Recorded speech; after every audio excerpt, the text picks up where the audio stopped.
the salary is not the salary is not enough. To be honest, it's not great, all right? It's not great.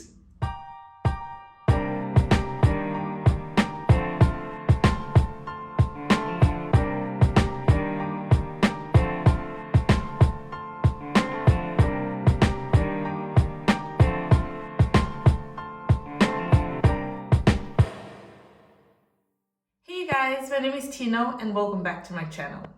Here we talk about relocating to the UK's healthcare assistance, adapting to life away from home, especially in the UK, and the amazing love of Christ and all things life really. If that is something that may be slightly, vaguely of interest to you, please consider liking and subscribing to my channel. And without further ado, let us get into today's topic. So to be honest, this video was prompted by a message I got from someone on Instagram the other day who was asking me if it is worth it for them to move to the UK.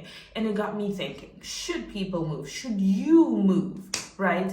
And I think that is such a personal question with very different answers for everyone. So what we used to make the decision of whether to move or not was a set of 3 questions. Why did we want to move?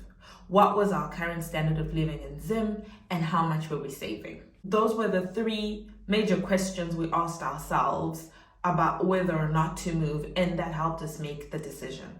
Remember, I will be a bit biased because I did move, but I will try to be the devil's advocate as well to help you guys make this decision and to help you navigate through making the decision of whether or not you should move. So, question number 1, why decide to move? One of our major reasons for moving was better education for our daughter. We have a daughter who's still very young, and we wanted her to have the best education in the world. And there's no doubt or question that the UK education system is one of the best in the world. We wanted her to be able to study whatever she wants and to have enough exposure to be able to make an informed decision about her future and what she wanted it to be. And we thought that the UK would be a good place for her to do that. Question number 2, what was our standard of living in Zim? I'd say we were comfortable. We weren't making a lot, but we were comfortable. We were able to go by. But to be honest with you, we weren't able to put any money aside for savings, right? That was a major thing for us as a family. And even as Taps and I were dating, we always used to talk about being able to have life insurance, being able to put money aside for a rainy day, being able to put money aside for holidays, being able to put money aside for our children and our children's future, right? And were we able to do that in Zim? No, unfortunately we weren't. So this was also one of the reasons why we decided to move. We wanted to be in a country where there was a stable economy enough to be able to work hard, save hard, and hopefully do something for ourselves and our children in the future. So those were the questions that helped guide us as to whether we were going to make the move or not. Now, you look at your life, okay, today. Are you able to put money aside? That's number 1. Are you saving the amount of money that you want to save? Number 2, what is your current standard of living? Are you living the life that you want to live? Number 3, why? Why are you looking to leave Zim? Because obviously most of the people that watch my videos are Zimbabweans. So why are you looking to leave Zim? What is the reasoning behind? If you're comfortable, if you're saving, to me, you're right. There's no reason to leave your home country. You're living friends, family, things that you know. But as a Zimbabwean, I also know that it's not a lot of people that are able to do that. It's not a lot of Zimbabweans who can say that they are working in jobs that pay them well, that they're able to save their money, and that they're having a great start. It's a minority of people. Therefore, a lot of people are looking to leave, right? So this is a personal, whether you're coming to the UK or not, it's a personal thing. Do your research, study. why. Once you've got your push factor, once you're honest with yourself as to why you want to move, if this move is good for you, then you decide whether you move or not. I've heard of many TikToks where people are discouraging people to move to the UK because they're not earning enough. They feel that they have no social life. They feel that they're not being able to save. So let's unpack that. The one that I hear the most is the no social life. And I think, well, you have moved a country, right? You haven't moved to South Africa. You haven't moved to Botswana where it's like close to home. You have literally moved miles and miles away from home. You're starting up in a new place where you don't know anyone, where you don't really know the systems or how most of the things work. How are you expecting to have a social life in 3 months? That's number one. Number two, have you saved enough to be able to have a social life? I don't know what a lot of people call social life, I know for a fact that in my first month of working, I could go out for a meal with friends. I don't know how much you guys want to spend on your social life, but what I know is that you have literally uprooted your life and everything that you knew. So you're leaving friends, family. You're probably leaving a job. You're probably moving without a lot of money on you, because I know that moving to the UK is financially draining for a lot of people. You are literally coming with your life in 2 bags. How are you expecting to have a social life 3 months after that? How long have you known your current friends? How are you expecting to have that here in a short space of time? Cut yourself some slack. Give yourself time. Learn the culture of the place. I get that I'm a homebody, so this may not be the best advice for outgoing people, but I feel like there's so much you can do to take care of yourself socially. You know, most companies won't take one Zimbabwean, they will take a few Zimbabweans. I've made a few connections with the people that I work with, and some of them I can actually tell you are what I would consider my good friends as of right now in this point and time. So when it comes to social life, I think y'all need to relax. You didn't come here for a social life. That is, for me, secondary. So I hear, people say that the salary is not enough. And it's true. It's not a lot of money. But also, you're not the least paid people. You're not the least paid people in the UK right now. It's not enough because most of us are adults with responsibilities and we're moving with a lot of this baggage, right? You have things to do. You have people back home looking to you and saying, "Ayo, you went to and people literally just think that the moment you leave and you're in the UK, you should start using world remit. You should start sending money." And that's not true, right? For a lot of people, the first few months are financially draining, financially tasking. But what I think you should remember is that you need to forget your past life. You need to forget your lifestyle in Zim or wherever you're coming from and start afresh. Be humble. Don't let social media fool you. Don't try to keep up appearances. Live according to your means. Put money aside every month for whatever you're planning to do. Like I say, just starting afresh, you probably just want to find a good apartment, a nice apartment for you to stay. Forget about the people in Zim. Someone said to my husband the other time, forget about Zim for a while, right? Just take care of you where you are because you need to find your feet. So forget about social media. Forget about what people are telling you. Just take your time. Do not be trying to keep up appearances. It's not worth it. Find yourself an affordable place to live. Eat well, be healthy, rest. That is enough. That will sustain you. I honestly think that for one person, earning, let's just say, £2,000 a month, which is the average of what most people that I know are getting, about 2,000.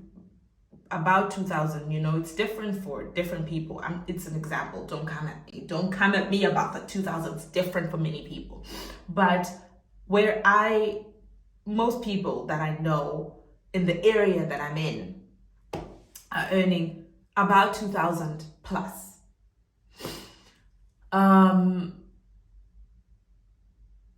I think it's enough. I think it's enough to pay for a decent apartment, depending on who you are, your family, Of course, that differs whether you have children or not. Are you a single parent? Are you working? Are you a single parent? Are you married? Do you have a partner? Because now if you're working, now if you have a partner, that's a double income house, that's more money, But there's also things like childcare. There's also things like cost of living, which is generally high in the UK. Generally, it's crazy. But I think that the money is enough if you put your head down, because you're starting out. I'm not saying it's going to be like that forever, but you're starting out. Calm down. Take one day, 1 month as it comes. Settle down. Put your both feet on the ground. For the first year, to be honest, I think that is enough. Or at least that's how I look at life. I'm a very simple girl. And I'm blessed in that regard. I don't usually stress myself about. I am at ease in muddy waters. Not always though, but once I make a decision and I settle, I'm okay. I'm not putting my dreams aside. What I am doing is I am taking each day as it comes. Okay, enough about that. Ooh, that was a lot. But hey, we're here. This is a touchy-feely subject for me because we've had to leave a really young child back home for the time being whilst we found a place once we settled down. It's the most heartbreaking thing that it literally breaks my heart every day thinking that my daughter's not here with us. But like I said, I am doing this for her, and this is what I constantly remind myself as well every day. I'm doing this for her. She's going to be with us very soon, but I had to make the sacrifice of being away from her for an amount of time, just so I settle down and bring her in a safe environment, and an environment that just is ready for her, because children pick up on vibes. I don't want to be not present with my child. So childcare, I've heard it's expensive. I know it's expensive. People are constantly reminding me when I say that our child's gonna come sometime soon, and people are like, oh my god, my childcare is expensive. I never wanted to be a mother that's not there for my child, and childcare, no matter how expensive it gets, is something that I am willing to sacrifice because I can't be without my child for long. Let's move on. I'm in a lot of groups on Facebook, on WhatsApp, about people that have relocated and people that are relocating to the UK, especially healthcare assistants. And I think it's especially for dependents that come in and decide to go into care. I think a lot of people are not ready for the job. I think a lot of people are not doing their research before they come. And people are being shocked when they get here. Do your research. If there are things that you think you're not comfortable with doing in terms of personal care, then find an employer or a type of social care that doesn't entail that. One thing that I will tell you, and ask anyone who's relocated to the UK, no job is not respectable. If you are a cleaner, that is a respectable job because you are a contributing member of society. If you are in garbage refusal, we need that. That is important because you're contributing to the society in a very big way. So, my fellow people, stop thinking that this is not a respectable job, because it is. Stop telling people that it is not a respectable job, because it very well is. It's most fulfilling, most rewarding job I have ever been in, personally. And if you don't generally care for people, this job's not for you. Don't be discouraged by people that are here, that are telling you stuff on TikTok. Because given the chances, people are not moving back to Zim. And I can tell you that I find the job to be rewarding, to be fulfilling. I have fun. I always say this even to my co-workers and the people that I see here. I literally, really, genuinely, and I'm not lying, love my job. I get to meet amazing people. After a long day, I know I've made a difference in someone else's day. And nothing feels better than that. Nothing feels better than being able to just help someone and to be there for someone. And I think people struggle because when you get into a job for the money and you don't love the job, 14 hours a day of being in a job that you don't like is difficult. So there are different types of care. There's support work, there's domiciliary, there's care homes. There is a wide range of what social care is. And I think that every person needs to, according to what they're comfortable in, as you're looking for jobs, as you're being interviewed, ask questions about the packages that that company takes. Therefore, you know if it's a good fit for you or not. So be smart when you're watching these TikTok videos. Remember, these people are also doing this for likes and views. And these people are not coming back to Zim given the chance. And remind yourself why you're even considering this in the first place. Anyway, I hope the video was informative. A lot of things are my opinions, so don't come at me for it. And I speak from my own experiences, so don't come at me for it. Thank you. And thank you so much for watching this far. Obviously, by now you should actually really consider subscribing, because you sat there and you listened to me yip yapping for this long. You probably should consider subscribing. Thank you so much for watching my video, and I hope to see you in the next one. Goodbye and God bless you.